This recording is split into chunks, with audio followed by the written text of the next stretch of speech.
बांध सुरक्षा, भारत का एक छिपा हुआ संकट। जरा सोचिए, कंक्रीट और स्टील के ये विशालकाय ढांचे जो एक राष्ट्र की महत्वाकांक्षा के प्रतीक हैं और अपनी पूछे पानी की अपार शक्ति को रोके हुए हैं। पर क्या हो अगर यही प्रतीक, हमारी तरक्की की ये निशानियां अंदर ही अंदर खोखली हो रही हो? तो सबसे पहला बड़ा खतरा जो सतह के नीचे छिपा है वो है गाद का। चलिए इस संकट की परतें खोलते हैं। तो ये सब अचानक सुर्खियों में क्यों आया?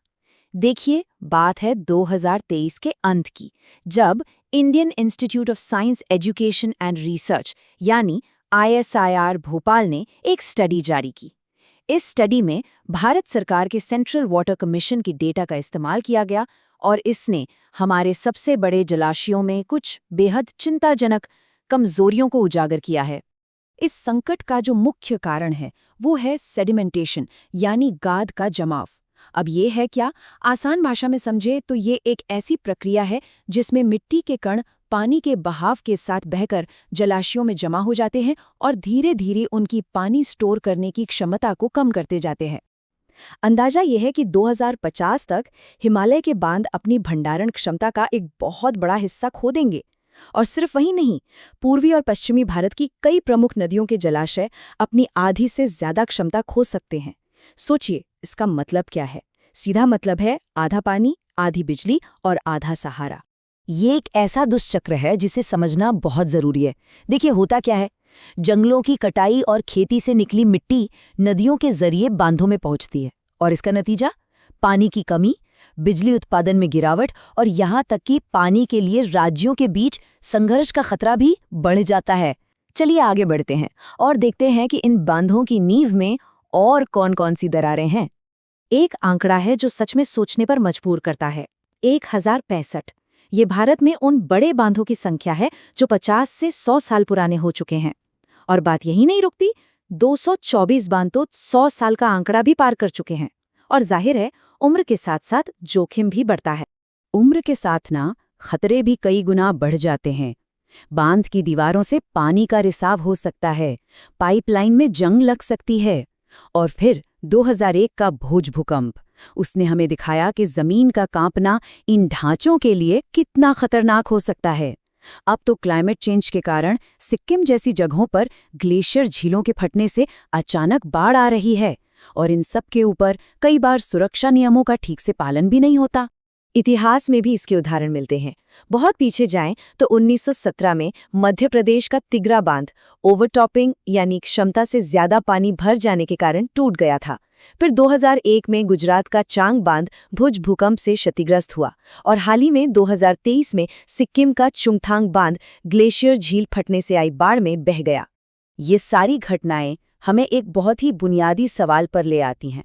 हमारे बांध एक अलग सदी के लिए बने थे, उस समय की इंजीनियरिंग और उस समय के मौसम के हिसाब से। तो सवाल ये है कि क्या वो इस सदी की नई चुनौतियों जैसे कि चरम मौसम और भूकंपों के लिए तैयार हैं? तो अब सवाल उठता है कि इन बढ़ती चिंताओं के जवाब में क्या किया गया?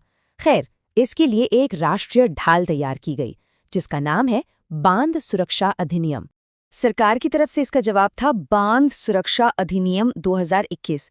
ये एक बहुत ही ज़रूरी कानून है। इसका सीधा सीधा मकसद है भारत के सभी बड़े बांधों की निगरानी, उनके संचालन और रखरखाव के लिए एक मजबूत सिस्टम बनाना, ताकि किसी भी तरह की अनहोनी को टाला जा सके। इस कानून ने एक तरह से 4 लेवल का एक सुरक्षा घेरा बनाया है। अब इसे आसान भाषा में समझें तो सबसे ऊपर केंद्र में एक टीम है जो नीतियां बनाती है और दूसरी टीम है जो उन्हें लागू करवाती है। और ठीक इसी तरह हर राज्य में भी अपनी समितियां हैं जो जमीनी स्तर पर निगरानी और सुरक्षा का काम देखती हैं। ये केंद्र और राज्यों के बीच एक साझा जिम्मेदारी है। इस कानून के अलावा भी कुछ और बहुत अहम कदम उठाए गए हैं, जैसे कि ड्रिप यानी dam rehabilitation and improvement project. इसमें वर्ल्ड बैंक और एशियन इंफ्रास्ट्रक्चर इन्वेस्टमेंट बैंक जैसी अंतर्राष्ट्रीय संस्थाओं की मदद से सैकड़ों पुराने बांधों की मरम्मत की जा रही है। एक national register of large dams भी है जो देश के सभी बड़े बांधों का डेटाबेस रखता है। और शाइसिस जैसे आधुनिक टूल से ये पता लगाया जाता है कि कोई बांध भूकंप के लिहाज से कितना सुरक्षित है। तो ये तो हुई मौजूदा कोशिशों की बात। अब जरा भविष्य की ओर देखते हैं। एक बहुत ही दिलचस्प आइडिया है। सतही बांधों के बजाय भूमिगत बांध बनाने का। अब ये क्या है? देखिए, जापान जैसे देशों ने इस तकनीक में महारत हासिल की है।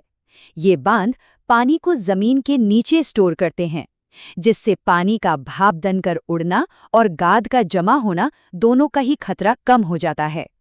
तो भविष्य का रोड मैप क्या होना चाहिए? देखिए, हमें जापान जैसे देशों से सीखना होगा और नई से नई तकनीक अपनानी होगी। सोचिए, बांधों में छोटे छोटे IoT यानी इंटरनेट ऑफ थिंग्स सेंसर लगे हों जो रियल टाइम में डेटा भेज रहे हैं। सैटेलाइट ऊपर से उनकी सेहत पर नजर रख रहे हैं। हमें नियमित रूप से गाद साफ करनी होगी और ये भी मानना होगा कि जो बांध सबसे ज्यादा खतरनाक हो चुके हैं उन्हें धीरे धीरे रिटायर करने का समय आ गया है।